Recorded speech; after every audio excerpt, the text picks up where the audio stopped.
మీ పిల్లల భవిష్యత్తును దిశానిర్దేశం చేసే విద్యా మహోత్సవ్ Dream9 మీడియా ఆధ్వర్యంలో ఈ ఫిబ్రవరి 1న మన ఖమ్మంలో జరగనుంది. నమస్కారం శంకరాచార్య గారు.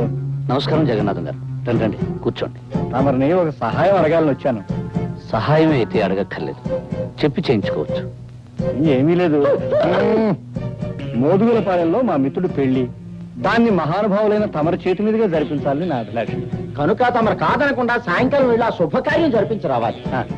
దైవ కార్యం తర్వాత మహత్కార్యం పెళ్లి జరిపించడమే. ఇద్దరు మనుషుల్ని కలిపి దీవించడానికి అభ్యంతరమే ఉంది. తప్పకుండా వెళ్తాను. కానీ ఏమిటో చెప్పండి. సాయంకాలం అమ్మవారి పూజ జరపడం. దాందే ఉంది, ఈ ఒక్క రాత్రికి మీ అబ్బాయి చూసుకుంటాడు. అమ్మవారి పూజ చేయడం నాకు వచ్చుగా. ఆ తండ్రికి తగ్గ కొడుకు. అలాగే జగన్నాథం గారు, నాకేం అభ్యంతరం లేదు, నేను వెళ్తాను. అయితే సాయంకాలం బండి పంపిస్తాను. తమరు ఆ బండిలోనే ఉదయం తిరిగి రావచ్చు. మరి వెళ్తానా? ఇప్పుడు ఎందుకండి, మొదటిసారిగా మా ఇంటికి వచ్చారు, తీసుకోండి. తీసుకోండి.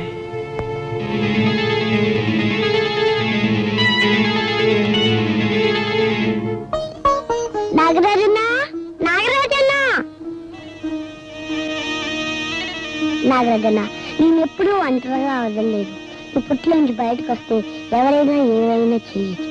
కనుక నీ పిలిచినప్పుడు తప్ప నువ్వు బయటికి రాకూడదు, సరేనా? ఒట్టే.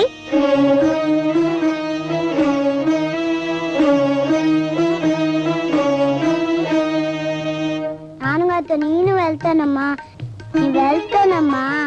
నా బంగారు కదూ, చెప్పిన మాట వినాలి. అసలే ఆ ప్రయాణం రాత్రిపూట, నువ్వు నిద్ర కాగలేవమ్మా. అది కాదమ్మా, నేను వెళ్తానమ్మా. పోనీ అది అంతగా అడుగుతుంది, తీసుకెళ్తాను దుర్గా.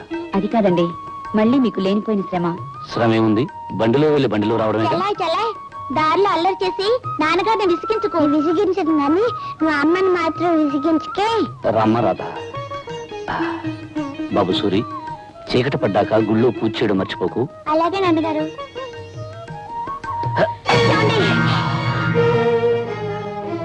ఏం పర్వాలేదు, జాగ్రత్త. పదమ్మా.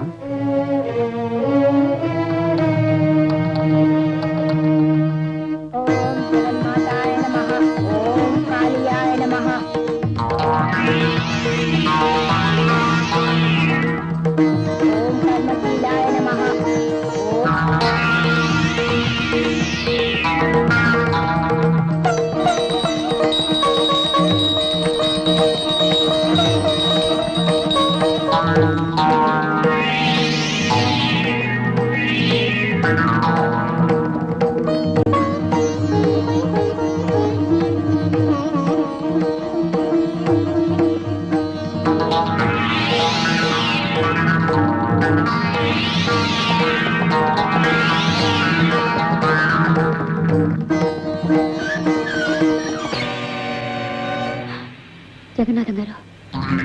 అవును, జగమెరిగిన నాథుణ్ణి, జగన్నాథం.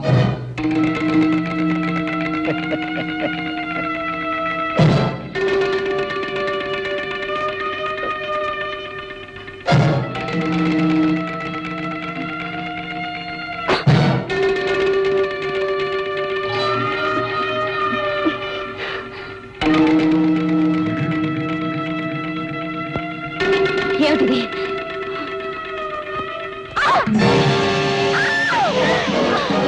పిలిచినప్పుడు తప్ప నువ్వు బయటికి రాకూడదు, సరేనా? ఒట్టే. పిలిచినప్పుడు తప్ప నువ్వు బయటికి రాకూడదు.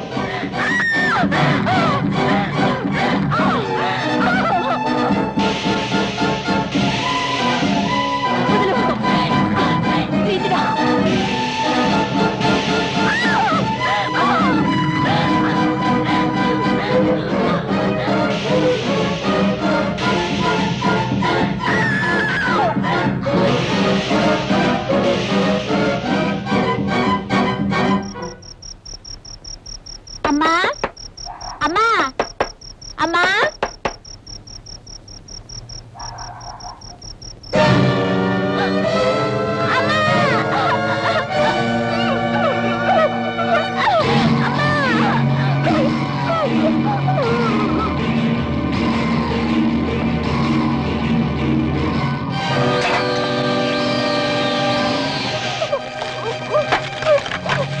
దేవుడు, ఈ కుర్రగురు నన్ను గుర్తుపట్టాడు. ఎందుకంటే మంచి వీడిని మంటలో పెట్టు.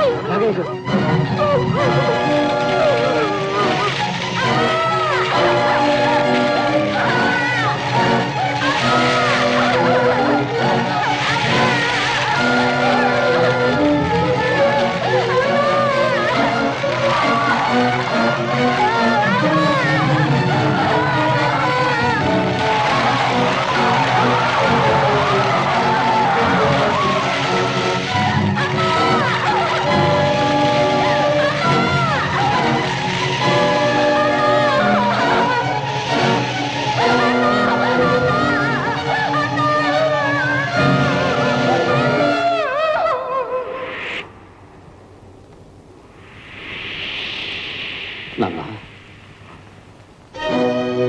నాన్న బాబు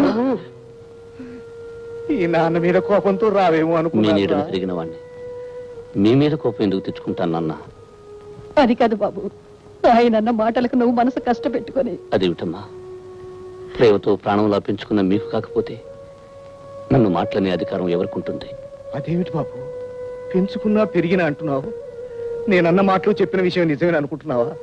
లేదు బాబు, నిన్ను దారిలో పెట్టాలని ఆవేశంలో నువ్వు మా కొడుకువి కాదు అన్నాను, అంతేగాని. ఎందుకు నాన్న నన్ను ఓదార్చాలని ప్రయత్నం చేస్తావు? పాలు తెలుపు కాకి నలుపు అనేవి ఎంత నిజమో, నేను మీ కొడుకును కాదు అనేది అంత ఖచ్చితమైన నిజం.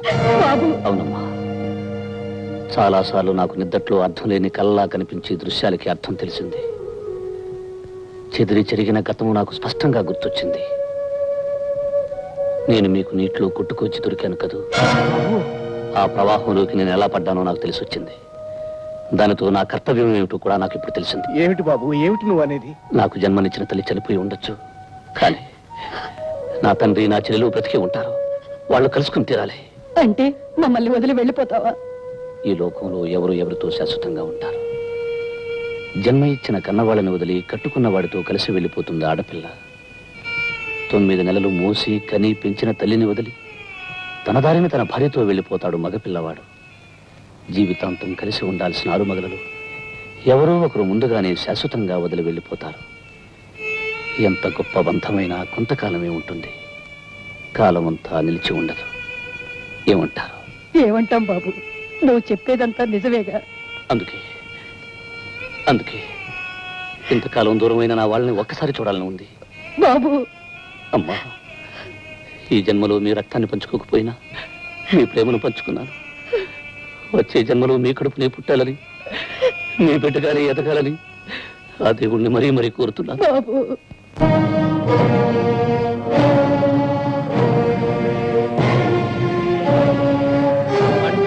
చచ్చిపోనాది. ఇక మన కడుపులో ఆకలి మంటలేరా, ఇక మన బ్రతుకు బుద్ధిరా. అప్పులు చేస్తున్నాం, ఎలా బిడ్డలుగా అన్నం పెట్టలేం. ఈ దేవాన్యాయం రా దేవుడు.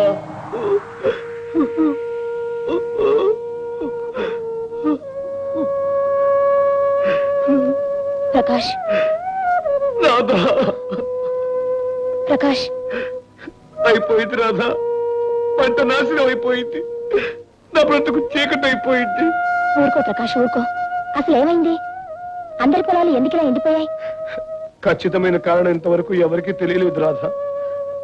కానీ పేద రైతుల ఆశలు ఈ పంటల్లాగే ఒక్కసారిగా చచ్చిపోయాయి. ఇక ఈ ఏడాది పొడుగునా ఏం తిని బతకాలో ఎలా బతకాలో అర్థం కావటం లేదు. కుట్టలుగా కనపడవలసిన ధాన్యలక్ష్మి గుప్పెడి బూడిదగా మిగిలిపోయింది రాధా. ఊరుకో ప్రకాష్, కష్టాలు వచ్చినప్పుడే ధైర్యంగా ఉండాలి.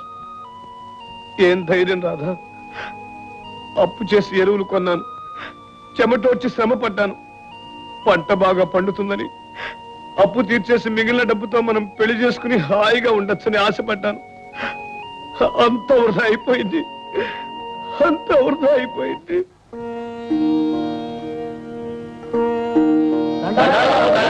దండ.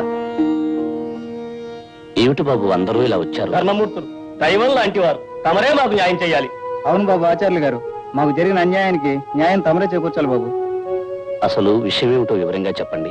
పంట నాశనం అవటానికి కారణం ఏమిటో తెలిసింది బాబు. ఆ జగన్నాథం గారి దగ్గర కొన్న ఎరువులన్నీ కల్తీవి. పంటకు ప్రాణం పోయాల్సింది పోయి విషం పోసినాయండి ఆ ఎరువులు. ఏమిటి, నిజంగానా? ఆ ఎరువుల్లో ఏ మాయదారి మందు కలిపాడో కానీ చల్లిన చోటల్లా పంట చచ్చూరుకుంది. నా నారంతా నాదిరమైపోయింది బాబు. నా విత్తనాలన్నీ పుచ్చిపోయినాయి బాబు. దీనికి అంతగా జగన్నాథమే కారణం. జగన్నాథం ఇంత దారుణం చేశాడంటే నమ్మలేకుండా ఉన్నాను. పేదలకు పెన్నిదిగా, ఊరికి ఉపకారిగా ఉండే అతను ఇంత పాపాన్ని ఒడిగడతాడని నేను అనుకోలేదు. మీలాగే ఆయన మీద మాకు గౌరవం అభిమానం ఉన్నాయి బాబు. పెద్ద చెట్టు నీడన కలుపు మొక్కలు ఉన్నట్టుగా ఆయన నేడు నా పంతులు గాడు భీముడు లాంటి సన్నాసులు ఉన్నారు. బహుశా ఆయన తెలియకుండా ఆ నీతులు వ్యధోపం చేస్తుంటారేమని మా అనుమానం. అన్యాయం జరిగిన మేము అడగడం వస్తే ఆవేశపడవచ్చు, ఆయన ఏమైనా గొడవలు చేయొచ్చు. అందుకే మా అందరి తరఫున మీరు ఆయన దగ్గరికి వెళ్ళి జరిగింది చెప్పండి. నష్టపోయిన మాకు ఏ కష్టం కలగకుండా దారి చూపెట్టమనండి. తప్పెవరితో తెలుసుకుని దండించమని చెప్పండి. తప్పకుండా. మీరంతా నా బిడ్డలంటూ వాళ్ళు. మీ కష్టాలను నష్టాలను ఓదార్చడం నా కనీస ధర్మం. నేను ఇప్పుడే వెళ్ళి జగన్నాథం గారితో మాట్లాడి మీకు న్యాయం జరిగేటట్లు చేస్తాను. వెళ్ళండి బాబు. ఏదో మొహమాట పెట్టి రమ్మన్నారు కనుక వచ్చాను. ఇలా నిజంగా మందు కొట్టడానికి మా రూల్స్ ఒప్పుకోవు. రూల్స్ ఏముందయ్యా? నాలాంటి వాళ్ళు ఊదరగొట్టడానికి, డబ్బిస్తే జోకొట్టి నిద్రపుచ్చడానికి పనికొస్తాయి. ఎందుకని అడుగు. ఎందుకు? డబ్బు గడ్డి తినడం నీకు, ఇచ్చి పబ్బం గడుపుకోవడం నాకు అలవాటైంది కనుక. అయ్యా మీరు ఏమనుకోకపోతే చిన్న పని చేస్తాను. ప్రమాదం లేదైతే చేయవయ్యా. శుభమని పార్టీ చేసుకుంటుంటే దిక్కు వాళ్ళ తుమ్ము నువ్వు దొంగ నిలబడ. చీర్సయ్యా. చీర్స్. అసలు ఇంతకీ ఈ పార్టీ ఎందుకు ఇస్తున్నాను అడుగు. అడక్కపోయినా మీరు చెప్తారుగా. చెప్పకపోయినా నువ్వు అడుగుతావు నాకు తెలుసు అనుకో. చూడు, నేను ఇంతవరకు చేసిన నేరాలను కప్పిపుచ్చినందుకు ఇక ముందు కూడా నువ్వు ఇలాగే సాయపడతావని, సాయపడాలని గుర్తు చేయడానికి, గుర్తుండేలా చేయడానికి ఈ పార్టీ. అంటే నేను చేసిన సహాయాలకి ఇంత చిన్న పార్టీయా? అంటే పెద్ద బల్ల వేసి పెద్ద గంగాల నుండి మందు పోసి పెద్ద పార్టీ చెయ్యాలా? చేయాలండి. నేను మీకు అంతా ఇంత సహాయం చేశానా? రామరాజును హత్య చేస్తే అది ఆత్మహత్యగా మార్చేశాను. లక్ష్మిని పాడు చేసి ప్రాణాలు తీస్తే అది యాక్సిడెంట్ గా మార్చేశాను. రైతులకి కల్తీలు అమ్మితే ఆ గొడవ ఏమీ తెలియట్టు ఊరుకున్నానా? ఇంకా మరి ఎంతసేపు నువ్వు చేసిన ఘనకార్యాలే చెప్తావు కానీ నేను చేసిన పని చెప్పవే. నువ్వు చేసిన ప్రతి పనికి కంట్రోల్ రేటు ప్రకారం కట్టలు కట్టలు చదివించేనే అది మర్చిపోయినట్టున్నావు. నా పని గడిచింది, నీ పర్సు నిండింది. కావాలంటే కావాల్సింది కోడి కావాలి. అయ్యా నేను తుమ్మితే కీడు వస్తుందన్నారే, వచ్చేసింది అయ్యా.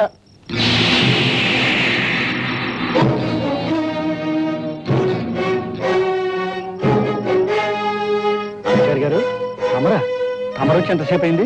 చేసిన పాపాలను గురించి మీరు ముచ్చటించుకునే క్షణంలోనే వచ్చాను. అంటే అంతా విన్నారన్నమాట. అంతా విన్నాను జగన్నాథం గారు, అంతా విన్నాను. ఇంతకాలం మహాత్ముడు మహానుభావుడు అని లోకమంతా నమ్మిన నీ అసలు కథనే నీ నోటంటే విన్నాను. చాలా సంతోషం ఆచార్య. రాతి బొమ్మకు పూలమాలలు వేసి తల వంచుకొని పూజలు చేసుకునేవాడివి. ఎప్పుడో ఒకప్పుడు ఈ నిజాలు తెలియడం నీకు మంచిది, మాకు మంచిది. నీలాంటి నీచుడికి దేవుడి గురించి మాట్లాడే అర్హత కూడా లేదు. నీలాంటి వాడికి నా అర్హతల గురించి మాట్లాడే అవసరం కూడా లేదు ఆచార్య. అవును జగన్నాథం, మంచి చెడు ఉచ్చం నీచం అన్నీ మర్చిపోయిన నీలాంటి పశువుకి ఎవరేమనుకున్నా అవసరం లేదు. అయ్యో అయ్యో, గంగిగోవులంటే మా అయ్యగారిని మాటలు. ఎవడ్రా గంగిగో? మదవెక్కి కళ్ళు మూసుకుపోయి కామాన్ని తీర్చుకోవడానికి నిండు ప్రాణాలు తీసే ఈ నరరూప రాక్షసుడా? ఆచార్య గారు, తన ఆటలు సాగడానికి డబ్బుకు చట్టాన్ని బేరం పెట్టే ఇలాంటి తొత్తులకు ఖరీదు కట్టే ఈ చండాలుడా? కొన్ని నిజాలు కొందరికి మరీ మత్తు మందులాగా తిమ్మిరెక్కిస్తాయి ఆచార్య. నీతి భగవద్గీత పుట్టినప్పటి నుంచి తలకెక్కిన భాగ్యుడివి. నువ్వు కంగారు పడ్డంలో నాకు ఆశ్చర్యం లేదు. చూడాచారి, ఇప్పుడు నువ్వు విన్నవన్నీ నగ్న సత్యాలు, పచ్చి నిజాలు. డబ్బుతో చట్టాన్ని కొన్నాను, డబ్బుతో బలాన్ని కొన్నాను, డబ్బుతో మనుషుల్ని కొన్నాను, డబ్బుకు లొంగనప్పుడు మరో విధంగా లొంగ తీసుకున్నాను. అప్పటికీ లొంగకపోతే వాళ్ళని అంతం చేసేది ఇది నాకు అలవాటు, అవసరం ఆచారి. ఇన్ని నిజాలు విన్నావు కనుక ఇప్పుడు నిన్ను కొంటాను. చెప్పు ఆచారి, నీకెంత డబ్బు కావాలి? ఈ క్షణంలో విన్న నిజాలను ఈ క్షణం నుంచి మర్చిపోవడానికి నీ ఖరీదంతా చెప్పు ఆచారి. ధనమదంతుడా, ఐశ్వర్యం మనిషిని గుడ్డివాణ్ణి చేస్తుంది, ఆశ మనిషిని పిచ్చివాణ్ణి చేస్తుంది, మదం మనిషిని పశువును చేస్తుంది. ఈ మూడు కలిసిన విచిత్రమైన జంతువుని ఈ రోజే నా కళ్ళ ముందు చూస్తున్నాను. ఈ శంకరాచారి నీతిని నిజాయితీని ఖరీదు చేసే ఐశ్వర్యం ఈ సృష్టిలో ఇంకా పుట్టలేదురా. దేవుణ్ణి దైవత్వాన్ని దూషించిన ఎందరో రాక్షసుల్ని కూల్చివేసిన జాతిరా ఇది.